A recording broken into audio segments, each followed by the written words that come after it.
Oke, bismillahirrahmanirrahim. Dikulum-dikunya, assalamualaikum semuanya. Apa kabar? Semoga teman-teman semua sedang dalam keadaan yang baik ya. Pada kesempatan kali ini, kami dari kelompok 2 akan membahas tentang laporan observasi anak tunarungu yang telah kami lakukan. Kayak apa aja sih penyebab seorang anak dapat menjadi tunarungu? Terus klasifikasi dari ketunarunguan itu ada apa aja ya? Dan kira-kira layanan apa aja nih yang bisa dapat dilakukan oleh anak tunarungu? Tapi sebelum kita masuk ke pembahasan, izinkan saya memperkenalkan diri dan memperkenalkan teman-teman saya dari kelompok 2. Yang pertama ada saya.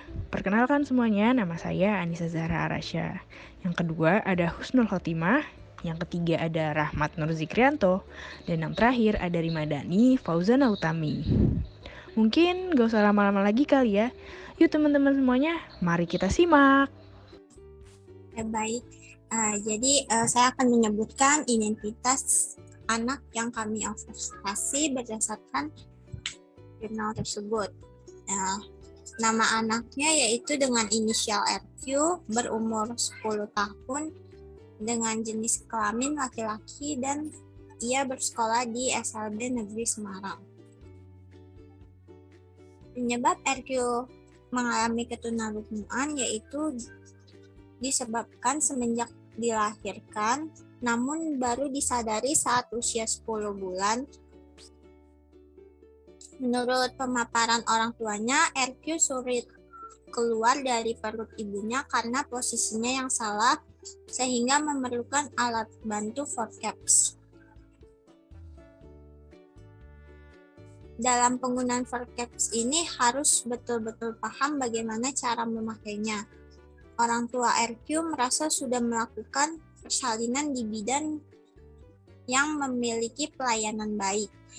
Namun ternyata adanya kelalaian sehingga membuat RQ mengalami ketunarunguan. Pada saat RQ sudah mulai melihat, orang tuanya selalu berkomunikasi dengan menggunakan berbagai ekspresi wajah. Ketika diajak tertawa, maka RQ turut tertawa.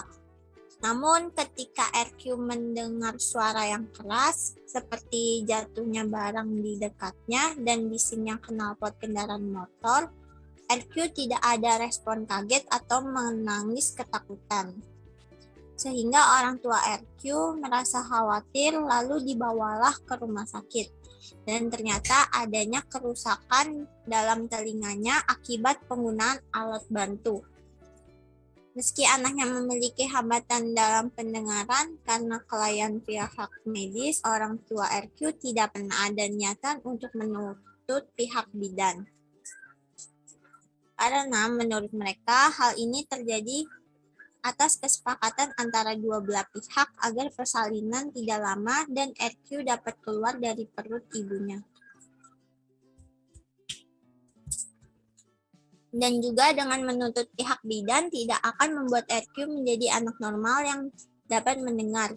Memang pada awalnya tidak menyangka akan dititipkan anak dengan kebutuhan khusus, namun kian hari mereka menyadari bahwa RQ merupakan anugerah yang luar biasa. Untuk klasifikasi sendiri dalam kemampuan bahasanya, anak RQ sendiri terbatas pada kata benda, kata sifat, dan kata kerja yang sering ditemui dan diulang-ulang. Dan terbatas juga pada kata dasar. Ia masih belum banyak menggunakan imbuhan, akhiran, kata sambung, dan masih menggunakan bahasa baku yang ditemuinya kata tanya yang pemakaiannya kurang tepat. Dalam kemampuan berbicaranya sendiri, meski kemampuan bahasanya masih terbatas, namun dalam hal berbicara sudah terdengar lancar.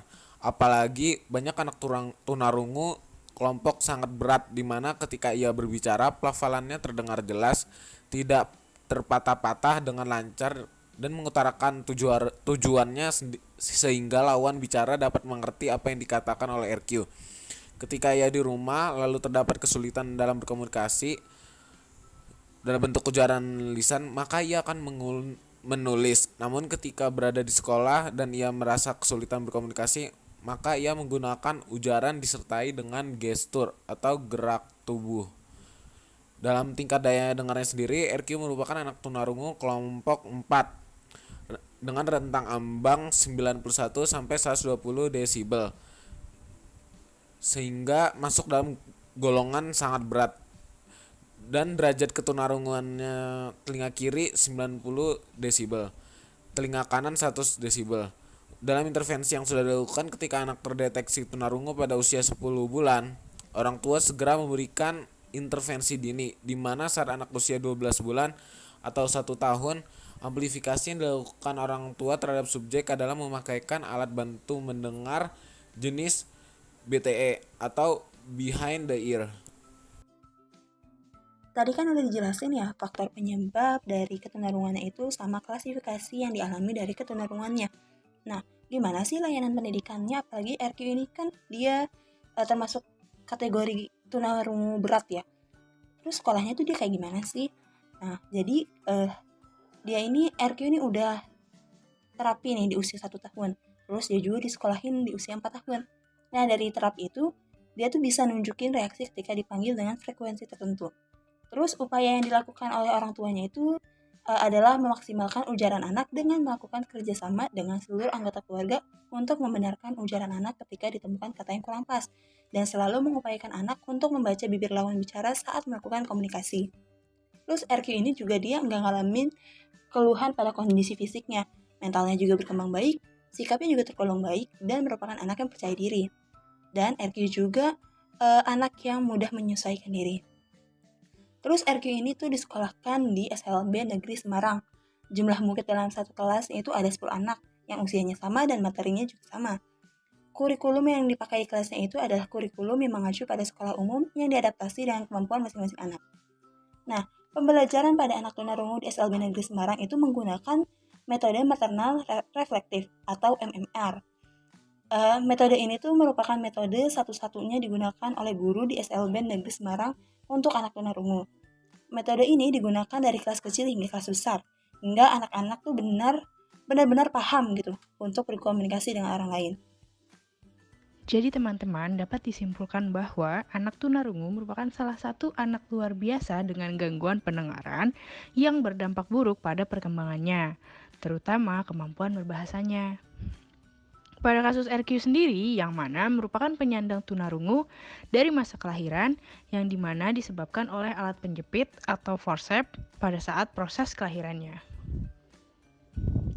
RQ masuk ke dalam klasifikasi tunarungu berdasarkan taraf penguasaannya yakni prabahasa. Sedangkan berdasarkan tingkat daya dengarnya, RQ merupakan anak tunarungu kelompok 4 dengan rentang ambang 91 hingga 120 desibel, sehingga masuk ke dalam golongan yang sangat berat. Lalu, pelayanan yang dilakukan orang tua pada gangguan pendengaran yang dialami RQ, yakni terapi saat usia 1 tahun, memberikan layanan sekolah pada saat usia 4 tahun. Selain itu juga, orang tua RQ segera memberikan intervensi dini, berupa memakaikan alat bantu mendengar jenis BTE atau behind the ear. Namun, kembali lagi, hal yang dialami pada RQ itu hanya sebuah gambaran singkat sebagai contoh dan bentuk nyata adanya hambatan ini. Masih banyak hal yang dapat teman-teman ketahui di luar dari kasus yang dialami oleh RQ, karena seseorang yang memiliki hambatan tidaklah bertanda bahwa mereka tidak dapat melakukan hal yang mereka gemari dan sukai, dan kita sebagai orang-orang yang masih memiliki kemampuan dengar, yuk kita pelajari lebih banyak terkait dengan ketunarungan dan bantu teman-teman berkebutuhan khusus untuk meraih haknya.